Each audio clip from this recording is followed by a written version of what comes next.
All right, today we're going to put on our detective hats and investigate a very specific financial strategy, an options trade on Reliance Industries. We're going to break it all down, look at the clues in the data, and then deliver a final verdict on whether this is a smart move or, well, a trap. Let's jump right in. So here's a fun question to start with. How do you actually make money if a stock basically does nothing? It just bounces around, goes sideways. Most people think you only win if it goes up or down, right? But there's a whole playbook of strategies designed to profit from exactly that, from a stock just staying stable. And that's the core idea we're digging into today.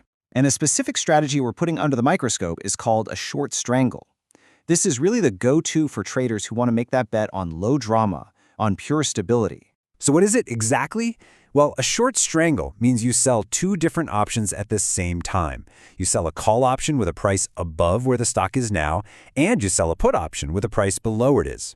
Basically, you're collecting a fee right up front for betting that the stock is just going to stay quiet and trade inside that nice comfy range you've created. The setup itself looks super simple, almost deceptively so. You sell those two options, the call and the put, and boom, you immediately collect a payment. That's called the premium. And that cash is yours to keep, as long as your bet on stability pays off. Now, you might have heard of its cousin, the short straddle. The biggest difference is that a strangle gives you a much wider safe zone for the stock to move around in. The trade-off for that extra breathing room? You get paid less up front. It's a classic choice, right? A bigger margin for error in exchange for a smaller potential profit. And that profit, it's strictly capped. The absolute best you can ever do with a short strangle is keep that entire premium you collected at the start. That's it. Your potential gain is fixed, and you know it from day one. Okay, now for the other side of the coin. And this is the most critical part you need to understand. The maximum loss is unlimited. Yeah, if that stock makes a huge unexpected move, either way up or way down, your losses can just keep growing and growing. This is absolutely not a strategy to take lightly. So, with that background, let's open up our case file. We're going to look at a hypothetical short strangle on Reliance using real market data to see if this trade actually holds up. It's time to examine the evidence. Here are the facts of the case. The stock's futures price is at $13.81. We've got an IV percentile of 43, a put-call ratio of 0.57, and this thing called max pain at 1,400.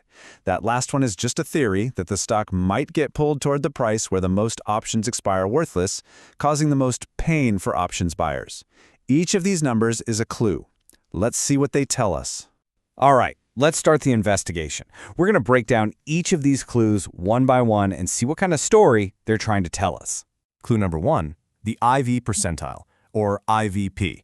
This basically tells us if options are cheap or expensive right now compared to their own history.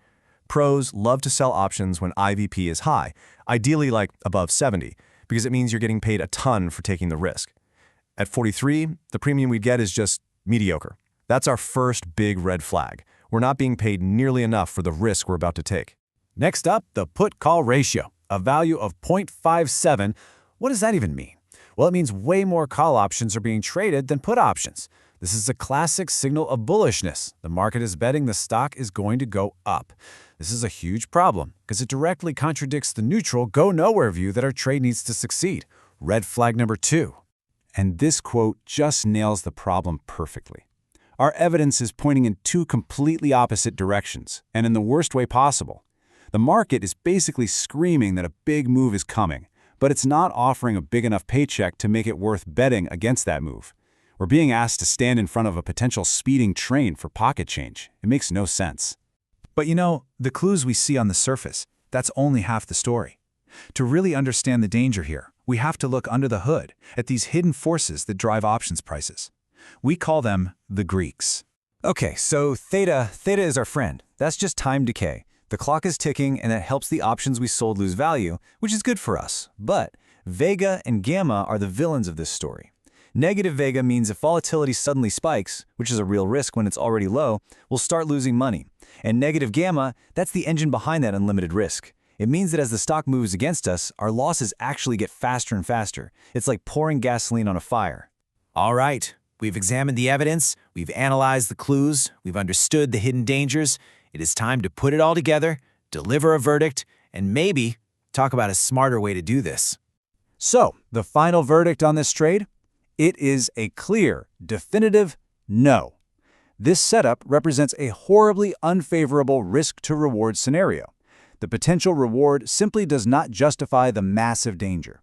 So let's just recap the case against this trade. The premium is way too low. The market sentiment is screaming the exact opposite of what we want. We're set up to lose money if volatility kicks up. We're carrying that negative gamma, which means our losses can accelerate into infinity. And the bigger picture, the broader market, just confirms it's a terrible time to be selling options.